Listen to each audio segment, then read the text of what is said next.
you are fine? Now I am continuing the Economics Chapter 1 Development. In our last video, I explained the different developmental goals of the people. Now I am going to start the topic National Development. National Development. If, as we have seen above, individuals seek different goals, then their notions of national development is also likely to be different. अगर लोगों के बहुत अलग अलग goals होते हैं, different goals होते हैं, तो ठीक इसी तरह से देश के बारे में जो उनके नोशंस हैं, जो उनकी धारणाएं हैं, वो भी अलग अलग होती हैं.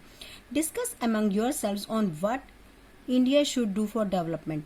अब हमें ये डिस्कस करना है कि इंडिया को डेवलपमेंट के लिए क्या क्या चाहिए. Most likely you would find that different students in the class have given different answers to the above question. Natural है, सबके व्यूज डिफरेंट हैं, इसीलिए देश के बारे में भी सभी लोगों के इस क्वेश्चन का आंसर भी अलग अलग ही होगा. In fact you might your self think of many different answers and not be true. और अगर हम खुद सोचें तो हमारे पास भी इसके बहुत से अलग अलग आंसर होंगे और हम शायद किसी एक आंसर के बारे में श्योर भी नहीं होंगे. It is very important to keep in mind that different persons could have different as well as conflicting notions of a country's development. और इस बारे ये भी इम्पॉर्टेंट है सोचना कि जो अलग अलग लोग हैं उनके नोशंस तो अलग अलग हैं और साथ में एक दूसरे के अगेंस्ट भी हो सकते हैं. देश की डेवलपमेंट के बारे में लोगों के जो धारणाएं हैं वो अलग अलग भी हो सकती हैं और अगेंस्ट भी हो सकती हैं. However, can all the ideas be considered equally important? अब किस तरह से हम कौन से आइडिया को इम्पोर्टेंट मानेंगे, सभी को या फिर किसी एक को. और if there are conflicts how does one decide. और अगर दो लोगों की धारणाओं के बारे में, दो लोगों के व्यूज़ के बारे में कन्फ्लिक्ट होगा तो हम उसे कैसे डिसाइड करेंगे कौन सा करेक्ट है. What would be a fair and just path for all. अच्छा और सही रास्ता क्या है. We also have to think whether there is a better way of doing thing. हमें ये भी सोचना होगा कि सही रास्ता या बेटर रास्ता कौन सा है. Would the idea benefit a large number of people और ओनली ए स्मॉल ग्रुप. कौन सा आइडिया ऐसा है जिससे ज़्यादा से ज़्यादा लोगों को प्रॉफिट होगा या फिर स्मॉल ग्रुप को होगा. National development means thinking about these questions. और नेशनल डेवलपमेंट का मीनिंग यही है जब इन सभी क्वेश्चंस के बारे में हम सोचेंगे.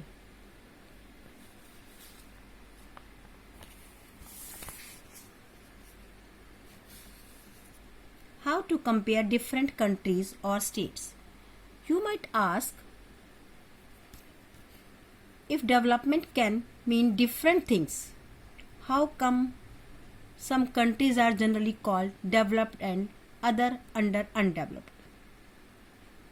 अगर डेवलपमेंट का मीनिंग ही अलग अलग है तो हम कंट्रीज को डेवलप्ड और अंडर डेवलप्ड की कैटेगरीज में कैसे रखेंगे. Before we come to this let us consider another question. अब इसके लिए हमें एक अलग क्वेश्चन देखना पड़ेगा. When we compare different things they could have similarities as well as differences. जब भी हम दो चीज़ों को कंपेयर करते हैं तो उनमें सिमिलैरिटीज भी होती हैं और डिफरेंसेस भी होते हैं. Which aspects do we use to compare them. कौन से एस्पेक्ट्स को हम कंपेयर करेंगे. Let us look at student in the class itself. अब हम क्लास में स्टूडेंट्स को ही देखते हैं. How do we compare different students. कैसे हम अलग अलग स्टूडेंट्स को कंपेयर करेंगे. They differ in their height में अलग हैं, health, talents and interest. Their healthiest student may not be the most studious one. Healthy student ज़रूरी नहीं पढ़ने में बहुत अच्छा हो. The most intelligent student may not be the friendliest one. और जो पढ़ाई में अच्छा इंटेलिजेंट है वो शायद मित्रवत व्यवहार में इतना अच्छा नहीं होगा. So how do we compare students. तो हम स्टूडेंट्स को कैसे कंपेयर करेंगे. The criterion we may use depends on the purpose of the comparison. इसलिए जो हमारा क्राइटेरिया इस बात पर डिपेंड करेगा कि हमारा पर्पस क्या है कंपैरिजन का. We use different criterion to choose a sports team, a debate team, a music team और a team to organise a picnic. सभी चीज़ों के लिए हम लोग अलग अलग तरह से स्टूडेंट्स को चूज करेंगे. Still if for some purpose we have to choose the criterion for the all-round progress of the children in the class, how shall we do it. और अगर हम एक ऑलराउंडर को ढूंढना है तो उसको हम क्लास में किस तरह से ढूंढेंगे, क्या हमारा क्राइटेरिया होगा। Usually we take one or more important characteristics of persons and compare them based on this characteristics. We take one or more important, हम कुछ एक से ज़्यादा इम्पॉर्टेंट कैरेक्टरिस्टिक्स को लेंगे पर्सन के and compare them based on, और उन कैरेक्टरिस्टिक्स के बेस पर ही, उन फीचर्स के बेस पर ही हम उनको कंपेयर करेंगे। Of course there can be difference about what are important characteristics that should form the basis of comparison. अब वो कैरेक्टरिस्टिक्स क्या होंगे, ये भी हमारे सामने क्वेश्चन है। Friendliness and spirit of corporation, मित्रवत व्यवहार है, कॉपरेट को इंसान कितना करता है, क्रिएटिविटी और मार्क्स सिक्योर्ड, क्रिएटिविटी को देखेंगे या कितने मार्क्स उसने सिक्योर्ड किए, इस बेस को देखेंगे। This is true of development too, विकास के लिए सब ठीक है। फॉर कंपेयरिंग कंट्रीज के बारे में, their income is considered to be one of the most important attributes, इसमें जो सबसे इम्पॉर्टेंट विशेषता है वो है income. Countries with higher income are more developed than other with less income. कुछ की हाई इनकम है और कुछ की लेस इनकम, यानी कि हमने कंट्री बेस पर इसको कैटेगराइज किया। This is based on the understanding that more income means more all things. यहाँ पर मोर इनकम का मतलब है कि उस देश के लोगों को ज़्यादा चीज़ें मिल जाती होंगी, दैट ह्यूमन बीइंग नीड, जो कि ह्यूमन को ज़रूरत होती है। कहने का मतलब है ज़रूरत की सभी चीज़ें उन्हें मिल जाती होंगी। Whatever people like and should have, people क्या पसंद करते हैं, क्या लेना चाहते हैं, they will be able to get with greater income, वो सभी चीज़ें अपनी इनकम से ले लेंगे। So greater income itself is considered to be one important goal, इसलिए जो ग्रेटर इनकम है वो एक इम्पॉर्टेंट गोल है। Now what is the income of a country, अब इनकम क्या है कंट्री की, ये भी हमारे सामने एक क्वेश्चन है। Intuitively the income of the country is the income of all the residents of the country. Total income का मतलब है वो इनकम जो देश में रहने वाले सभी निवासियों की है। This gives us the total income of the country, इससे हमें देश की पूरी ये टोटल इनकम के बारे में पता चल जाएगा। However for comparison between countries total income is not such an useful measure. अब हमें लगता है कि जो टोटल इनकम है वो एक इम्पॉर्टेंट मापदंड नहीं है। Since countries have different population अलग है हर कंट्री की, comparing total income will not tell us what an average person is likely to earn. अगर हम टोटल इनकम लेते हैं तो हमें एवरेज पर्सन के बारे में कुछ भी पता नहीं चल पाएगा कि वो कितना गेन करता है।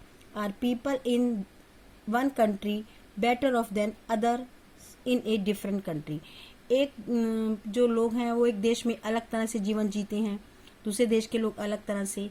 Hence we compare the average income, इसीलिए हम क्या कंपेयर करेंगे, average income, which is the total income of the country divided by its total population. हम देश की टोटल इनकम को टोटल पॉपुलेशन से डिवाइड करेंगे। The average income is also called per capita income, और जो एवरेज इनकम हमारे पास आ जाएगी उसे हम पर कैपिटा इनकम के नाम से भी जानते हैं। इन वर्ल्ड डेवलपमेंट रिपोर्ट्स, विश्व विकास की जो रिपोर्ट हम देखते हैं, brought out by the world bank, किसने दी है, वो वर्ल्ड बैंक ने डिक्लेयर किया है। This criterion is used in classifying countries, उसने पर कैपिटा इनकम को ही या उस बेस पर ही कंट्रीज को क्लासिफाई किया है। Countries with per capita income of $12,616 per annum and above in 2012 are called rich countries। जिनकी इनकम 12,616 पर एनम है व्यक्ति की, उसमें देश में रहने वाले जो लोग हैं और उस देश को रिच कंट्रीज के नाम से जाना गया है। And those with per capita income of $1,035 or less are called low income countries. इस तरह से ये इतनी अर्निंग वाले लोग जो हैं लो इनकम कंट्रीज के अंदर आते हैं। India comes in the category of low middle income countries. क्यों? Because its per capita income in 2012 was just $1,530 per annum, The rich countries, excluding countries of Middle East and certain other small countries, are generally called developed countries.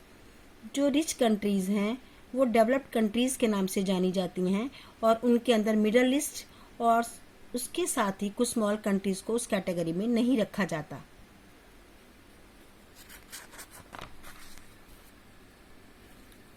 Income and other criteria. When we looked at individual aspirations and goals, we found that people not only think of better income. जब हम लोगों के aspirations के बारे में जानते हैं, उनके गोल्स के बारे में जानते हैं, तो हमें पता चलता है कि पीपल सिर्फ और सिर्फ बेटर इनकम के बारे में नहीं सोचते, but also have goals such as, उनके साथ उनके गोल्स क्या हैं, security, respect for others, equal treatment, freedom etcetera in mind. Similarly when we think of a nation or a reason, जब हम नेशन और रीजन के बारे में सोचते हैं, we may besides average income think of other equally important attributes, कुछ और विशेषताओं के बारे में भी हम सोचते हैं. What could these attributes be, अब वो विशेषताएं क्या हैं? Let us examine this through an example table 1.3.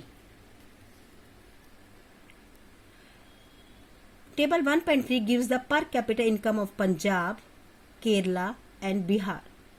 Actually, these figures are of per capita net state domestic product of current prices for 2011-12. Let us ignore, पर हम इसे ignore करते हैं, what this complicated term exactly mean. Roughly we can take it to be per capita income of the state. We find that of the three, Punjab has the highest per capita income. Punjab has the highest per capita income and Bihar is at the bottom. और बिहार जो है वो सबसे bottom में आता है. This means that on an average a person in Punjab earned rupees 74,606 in 1 year, whereas on an average a person in Bihar would earn only around rupees 23,435. So if per capita income were to be used as the measure of development, Punjab will be considered the most developed and Bihar the least developed state of the three. Now let us look at the certain other data pertaining to these states given in table 1.4. Table 1.4, Punjab, Kerala, Bihar. Infant mortality rate, Punjab 30, Kerala 12, Bihar 44. And net attendance ratio, Punjab 82, Kerala 91, Bihar 72. What does this table show? आखिर ये table क्या show करती है? The first column of the table shows that in Kerala, out of 1,000 children born alive, 12 died before completing 1 year of age. 1 साल की as पूरा करने से पहले ही केरला में जो 12 जो हैं बच्चे वो मर जाते हैं 1000 के ऊपर. But in Punjab the proportion of children dying with 1 year of birth is 30. पर पंजाब में ये रेशो 30 है, which is the more than 2 times on the other hand. लगभग डबल कह सकते हैं. The per capita income of Punjab is more than Kerala as show in table 1.3. 1.3 में already हमने आपको बताया. Just think of how dear you are to your parent. हर बच्चा अपने पेरेंट्स के लिए डियर होता है, प्यारा होता है. Think of how every one is so happy. और जब वो बच्चा होता है तो पेरेंट्स बहुत खुश होते हैं. when a child is born. Now try to think of parents whose children die before they even celebrate their first birthday. अगर पहला बर्थडे मनाने से पहले ही बच्चा मर जाता है, how painful it must be to these parents. Next, note the year to which this data pertain. It is 2012. So we are not talking of old times. It is 65 years after independence. Whenever metro towns are full of high-rise buildings and shopping malls. इतनी development के बाद भी अब mention जो field है उसमें ज़्यादा development नहीं हो रही है. The problem does not and with the infant mortality rate. और इस इन्फेंट मोर्टेलिटी रेट यानी कि शिशु मृत्यु दर के साथ ये प्रॉब्लम खत्म नहीं होती.